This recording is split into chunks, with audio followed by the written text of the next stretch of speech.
안녕하세요. 시사건건 홀수영입니다. 자, 이번에는 일본 이야기 또 다루도록 하겠습니다. 일본에서 한국의 반도체 탈일본 성과를 내고 있다. 자, 이런 보도가 나오고 있습니다. 그러니까 아베 정부가 실시한 이 무역 보복이 실패했다라는 이야기예요. 이것을 일본 내 언론들도 인정하는 분위기가 감지되고 있다. 자, 이런 보도가 나왔네요. 자, 아사히 신문이 21일 보도를 했습니다. 한국 정부 대기업, 중소 중견기업 협력으로 기존과는 다른 모습이다. 이런 평가를 내렸다고 합니다. 아사히 신문의 보도를 좀 정리해 보겠습니다. 한국이 소재나 부품 제조 장치 부분에 일본 의존에서 벗어나는 데 성과를 내기 시작했다. 자, 이렇게 보도를 했는데요. 한국 역대 정권이 오랜 기간 소재 국산화를 시도했음에도 불구하고 별다른 성과를 내지 못했으나 지난해 일본의 수출 규제 강화 조치 이후 정부와 대기업, 중소 중견기업이 협력한 결과 기존과는 다른 양상으로 전개되고 있다. 이런 분석을 내놨습니다.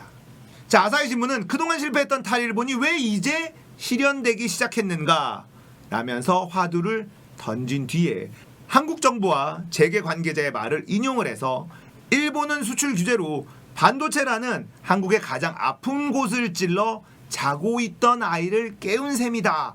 이렇게 지적을 했습니다. 자, 일본 표현으로 자고 있던 아이를 깨웠다. 우리 표현으로는 잠자는 사자의 코털을 건드렸다. 뭐 이렇게 표현할 수도 있겠습니다.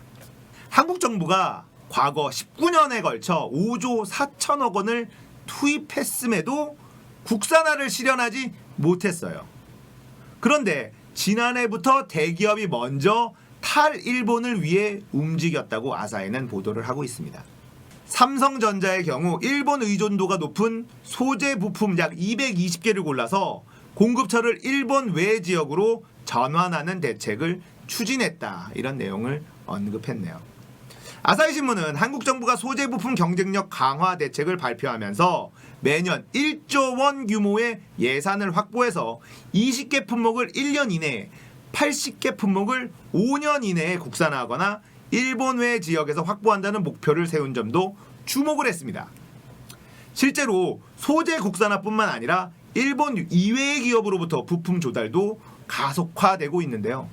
지난 8일 미국 화학회사 듀폰이 2,800만 달러, 우리나라 돈으로 약 327억 원을 투자를 해서 일본의 규제 대상 3개 품목 중 하나인 포토레지스트의 생산 시설을 한국에 짓기로 결정을 했습니다. 자, 아사히 보도의 마지막 부분에는 이런 이야기도 있는데요. 한국의 탈일본 움직임의 향후 성공 여부에 대해선 유보적인 입장을 취했습니다. 한국 여론에 호소하는 측면이 강하다면서 일본 업계 일각에선 대기업이 실제로 양산 수준에서 사용해야 국산화의 성공이며 앞으로도 이 움직임이 성과를 거둘지는 전망하기 어렵다. 이런 분석으로 마무리를 했네요. 이 마지막 부분은 일본의 희망사항 되겠습니다. 자, 일본이 작년 7월에 한국에게 이 수출 규제를 단행을 했죠. 그 표면적인 이유는 뭐 안보상의 문제다라고 했지만 실질적인 이유는 일본 강제징용 노동자에 대한 배상 판결 때문이었습니다. 그것에 대해서 문재인 정부는 우리는 대법원의 판결을 지킬 수밖에 없다. 그건 당연한 이야기였습니다. 대한민국은 삼권 분립이 존재하는 민주주의 국가이기 때문이죠. 대법원이 내린 판결을 행정부가 거스를 수는 없어요. 그러나 일본은 그게 가능한 나라죠. 삼권 분립이 제대로 작동하지 않는 나라거든요.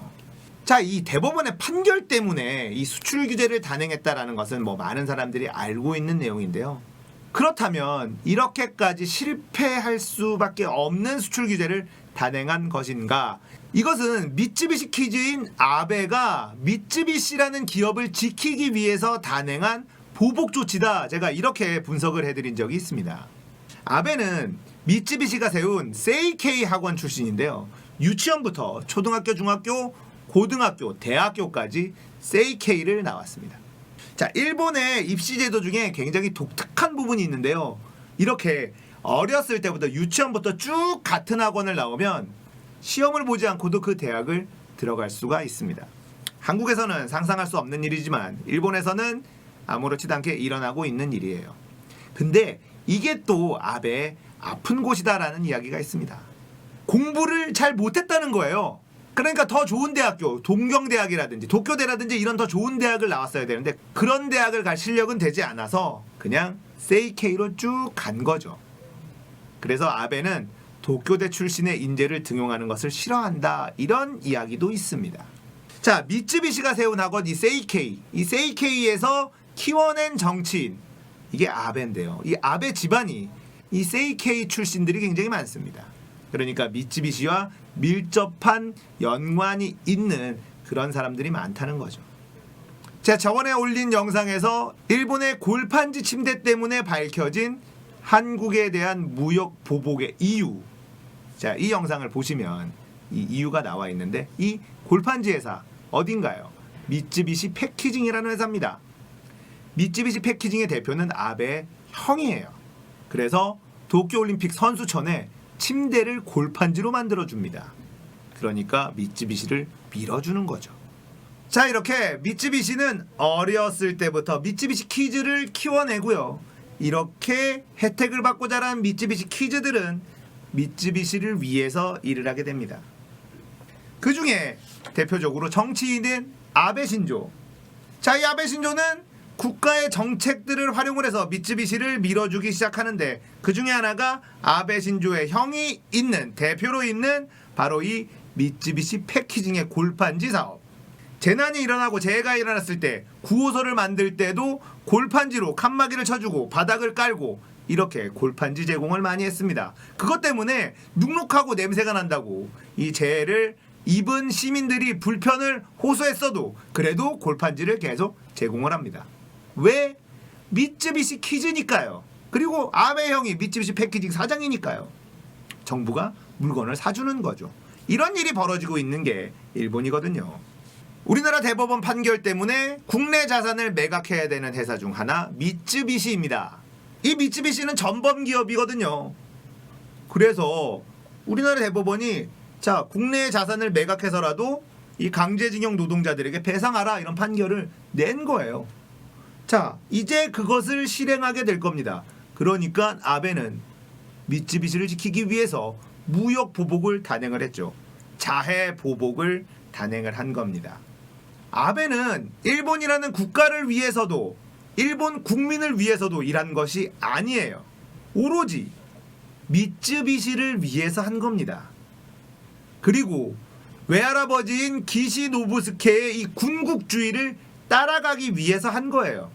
그 결과 어떻게 됐나? 일본만 엄청난 손해를 입고요. 한국은 일본 의존도를 떨어뜨리는 성과까지 냈습니다.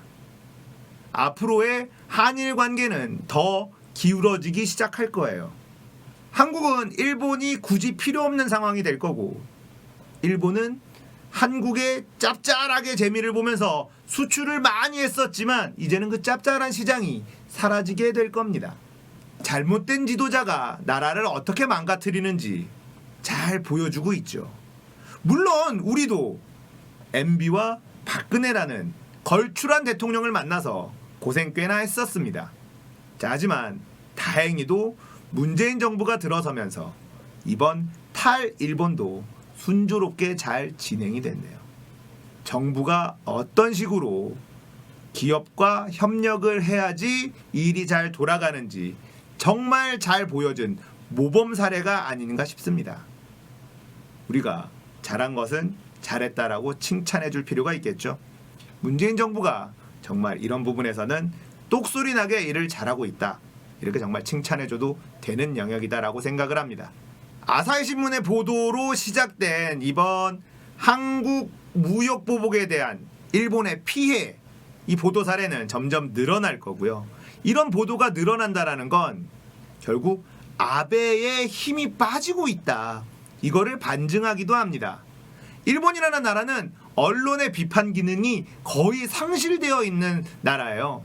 자, 그 이유에 대해서는 또 이 카를로스 고온 일본 닛산 그 회장의 어떤 일본 탈출 이 이야기에서도 많이 나왔지만 일본의 검찰이 가지고 있는 이 막강한 힘 때문인데요. 인권도 무시할 수 있는 이 힘, 이것 때문에 일본의 언론들도 정부에게 크게 반기를 들 수 없는 상황, 그리고 보복을 대놓고 하는 나라이거든요. 자, 그럼에도 불구하고 아베의 정책에 대한 비판적인 논조가 나오고 있다라는 것. 물론 아사히 신문은 그나마 조금 나은 언론이기 때문에 가장 먼저 보도를 했지만 이 보수 언론들조차도 아베 손절 분위기로 가고 있다, 이런 이야기도 솔솔 나오고 있거든요. 너무 많은 스캔들을 이루고 있어요. 벚꽃 스캔들도 있었죠. 사학 스캔들 정말 크게 한 방 터뜨렸었죠. 그럼에도 불구하고 아직도 아베는 자리를 차지하고 있는데 골판지 회사가 이 형님 거라는 게 또 밝혀지면서 아베가 또 곤욕을 치르고 있다. 자, 앞으로 아베는 어떻게 될까? 일단 일본을 시원하게 많이 말아먹긴 했습니다. 이 도쿄올림픽까지 치러내야 될 텐데 이 도쿄올림픽도 지금 산 넘어 산이거든요. 도쿄올림픽 주 경기장이요, 좌석 간 거리가 너무 좁아서 한 명이 일어나서 중간에 화장실을 가려면 그 열에 있는 사람들이 다 일어나야 된다고 합니다. 그래서 이 올림픽을 잘 치를 수 있는지 예비 실험, 그래서 경기를 하고 관전을 하는 것들을 지금 하고 있는데 이거 경기장 좌석 다 뜯어 고쳐야 된다라는 이야기가 나오고 있대요. 희한하죠. 일본이라는 나라가 이 국민성이 꼼꼼하고 일 잘하기로 유명한데 참 이상합니다. 대통령이나 지도자가 이상하면 공무원들은 이상해지는가 봐요. 우리나라도 지금 보세요. 대통령만 바뀌었는데 일을 잘하는 게 좀 보이지 않습니까? 공무원들이 다 바뀌었느냐? 그렇지 않아요. 그러니까 우리나라 공무원들은 원래 일을 잘하는 사람들이었다라고 보면 됩니다. 근데 지도자가 이상하면 그 밑에 있는 사람들 다 같이 이상해지는 건가 봐요. 자, 일본 그 도쿄올림픽 주 경기장은 성화봉송대를 실수로 누락해서 바깥에다 따로 만들어야 된대요. 좌석도 잘못 만들어서 드러내고 다시 지어야 된다는 얘기가 나오고 있고, 또 다른 경기장에서는 나무로 만든 의자 만들어서 엉덩이가 매겨서 방석을 따로 사야 된다라는 얘기가 나오고 있고, 뭐 굉장히 삐그덕거리고 있습니다. 근데 돈은 천문학적인 돈이 들어갔다라고 해요. 그 돈이 다 어디로 갔을까? 일본 국민들조차도 그 돈이 다 어디로 갔는지 궁금해하는 상황이라고 합니다. 아, 우리가 간과했었던 이 허경영, 이분의 말이 기억이 나네요. 나라에 돈이 없는 것이 아니라 도둑놈이 많은 것이다. 일본이 지금 딱 그런 상황인 것 같습니다. 자, 일본도 인정하기 시작한 일본의 이 무역 보복, 부메랑에 대해서 돌아오고 있다. 한국은 타격을 입지 않았고 오히려 일본만 타격을 입었다. 그리고 한국은 탈일본에 성공하고 있어서 앞으로 일본의 타격은 더 지속될 것이다. 이런 분석이 일본 언론에서 나오고 있다는 소식이었습니다. 오늘 이야기 여기까지입니다. 재밌었다면 구독, 좋아요, 알림, 댓글 부탁드리겠습니다. 감사합니다.